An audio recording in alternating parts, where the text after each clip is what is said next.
நிர்வாகம் கடலூர் மாவட்டத்தில் விருத்தாச்சலம் கோட்டத்திற்கு உட்பட்ட 26 கிராமங்களை கையெழுத்திட்டு விருத்தாச்சலம் கோட்டம் கோனகிரி சட்டமன்ற தொகுதி உள்ளடங்கிய 26 கிராமங்களில் கிட்டத்தட்ட 5000 ஏக்கர் 12,500 ஏக்கர் பரப்பளவு உள்ள சுற்றுமுதலமாக 3 போகம் விளையக்கூடிய நல்ல நிலங்களை கையகப்படுத்தி அதில் கரியை வெட்டி சம்பாதித்து வடமாநிலங்களில் முதலீடு செய்து வடமாநில மக்களை வாழ வைப்பதற்கும் என்எல்சியின் சேர்மனிலிருந்து முக்கிய இயக்குநர் வரையில் அனைத்து உயர் பொறியாளர்கள் அனைத்து பதவிகளும் வடநாட்டுக்காரனுக்கு தந்து அவன் கொழுத்து வாழ்வதற்கான ஒரு திட்டமிட்ட வேலையை இன்றைக்கு மத்திய நரேந்திர மோடி அரசு செய்து கொண்டிருக்கிறது.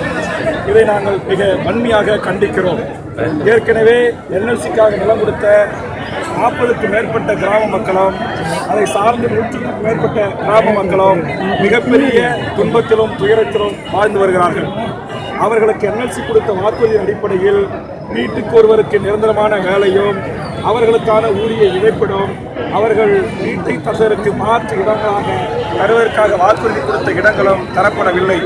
இன்று வரையிலும் என்எல்சிக்கு நிலம் கொடுத்த தொழிலாளர்களும் ஏனைய தொழிலாளர்களும் சேர்ந்து 13,000 பேர் கடந்த 25 ஆண்டுகளுக்கு மேலாக உயர்நீதிமன்றம் உச்சநீதிமன்றம் உத்தரவிட்டும் கூட என்எல்சி நிர்வாகம் அவர்களை பணிநிரந்தரம் செய்யாமல் பழிவாங்கி அடிமையாக கொத்தடிமையாக நடத்தி வருகிறது.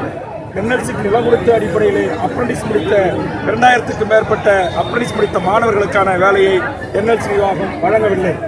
ஏற்கனவே 2007க்கு முன்பு நான் இந்த போராட்டத்தை கையில் எடுத்து பல கட்ட போராட்டங்களை நடத்துகின்ற வரையில் ஒரு ஏக்கருக்கு என்எல்சி நிர்வாகம் அதிகபட்சமாக தந்த அதிகாரப்பூர்வ தொகை என்பது வெறும் 50,000 ரூபாய் தான்.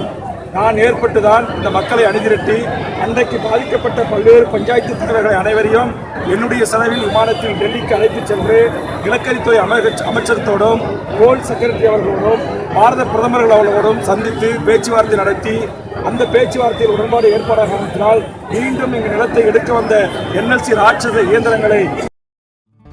வணக்கம் நண்பர்களே, நீங்கள் பார்த்து கொண்டிருப்பது ரெயின்போ 7 யூடியூப் சேனல்.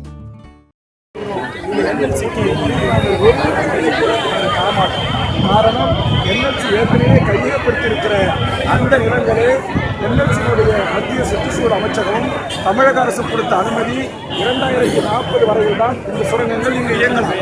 இந்த சுரங்கத்திற்கு தேவையான கருவியை வெட்டி எடுத்துக்கொள்வதற்கு first mines, second mines, 1A போன்ற இந்த இடங்களுக்கான கையகப்படுத்தப்பட்ட இன்னும் 15,000 ஏக்கர் நிலங்கள் கறி வெட்டாமல் இருக்கிறது.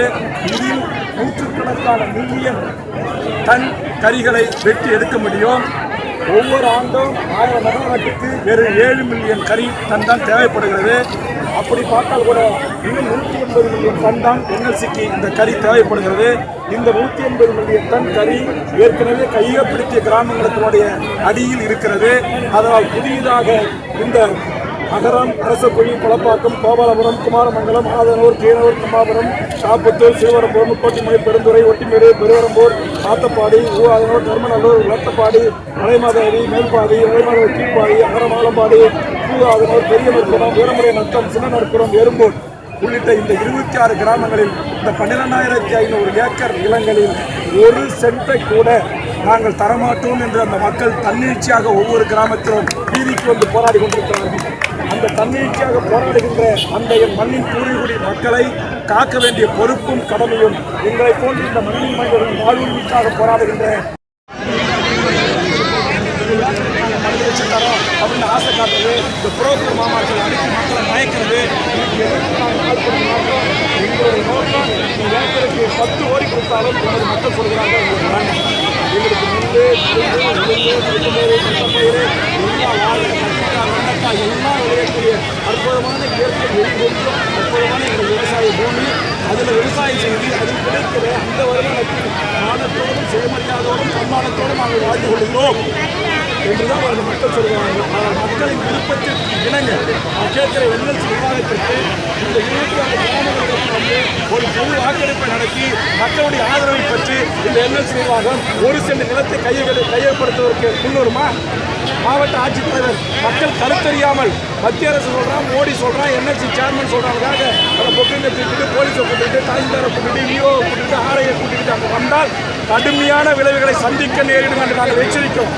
ஏன்னா அதை வயிறு போய் கிடக்கிறோம். நூற்றுக்கணக்கான நிலம் கொடுத்த விவசாயி செத்துருக்கிறான் மைன்ஸில். ஆனால் அவன் குடும்பத்துக்கு இன்னும் வேலை கிடையாது, சரியான மருத்துவம் கிடையாது, குடிக்க தண்ணி கிடையாது, மின்சாரம் கிடையாது. ஆக நிலம் கொடுத்து அனுபவப்பட்ட காயத்திலிருந்து வடுக்கிலிருந்து நாங்கள் சொல்கிறோம், இனியும் எங்களை நீ ஏமாற்ற முயற்சித்தால் விளைவுகள் கடுமையாக இருக்கும். ஒரு பிடி மண்ணை கூட நாங்கள் இனி எங்கள் மாவட்டத்திலிருந்து NLC நிர்வாகத்துக்கு தர முன்வர மாட்டோம். அதை எதிர்த்து நாங்கள் தொடர்ந்து போராடுவோம் என்பதற்கான ஒரு சிறு முன்னோட்டம் தான் இந்த ஆயிரக்கணக்கான மக்கள் திரண்டிருக்கிற இந்த மாபெரும் மக்கள் போராட்டத்தை தமிழக வாழ்வுரிமை கட்சி முன்னெடுத்திருக்கிறது.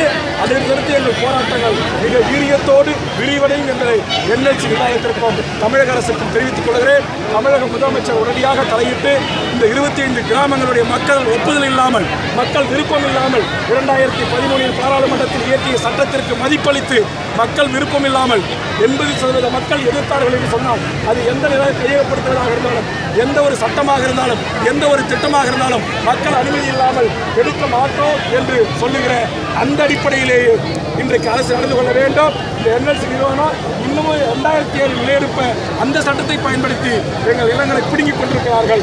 இனியும் நாங்கள் அதை அனுமதிக்க மாட்டோம் என்பதை சொல்வதற்கு தான் இந்த ஆர்ப்பாட்டம். நன்றி.